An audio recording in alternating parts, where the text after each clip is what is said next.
चंद्रबाबू जी technology को लेकर के मेरी भारी तारीफ कर रहे थे, लेकिन मैं आज एक रहस्य बता देता हूं।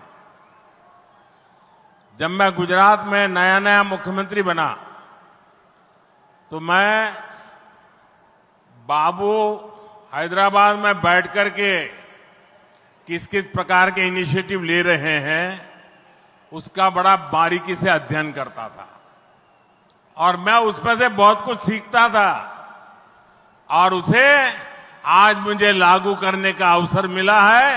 मैं लागू कर रहा हूं। ఇప్పుడు చంద్రబాబు గారు మీరందరి ముందు నాకు టెక్నాలజీ నాతో మొదలైందన్నట్టుగా ప్రశంసిస్తున్నారు. కానీ నేను మీ అందరికీ కూడా ఒక రహస్యం చెప్తాను. నేను సరికొత్తగా ముఖ్యమంత్రి అయినటువంటి రోజుల్లో గుజరాత్లో ఉన్నప్పుడు అప్పుడు చంద్రబాబు నాయుడు గారు ఆంధ్రప్రదేశ్లో హైదరాబాద్లో ఐటీని ఏ రకంగా డెవలప్ చేస్తున్నారో నేను క్లోజ్గా అబ్జర్వ్ చేసి అధికారులను కూడా పెట్టి అబ్జర్వ్ చేయించి ఆ రోజు నేను చాలా దగ్గరగా తెలుసుకున్నటువంటి విషయాలు మళ్ళీ తిరిగి ఈ రోజు ఆంధ్రప్రదేశ్కి వచ్చి మళ్ళీ మీ అందరి ముందు ఈ రోజు నేను చేయగలుగుతున్నానన్నది తెలియజేస్తున్నాను.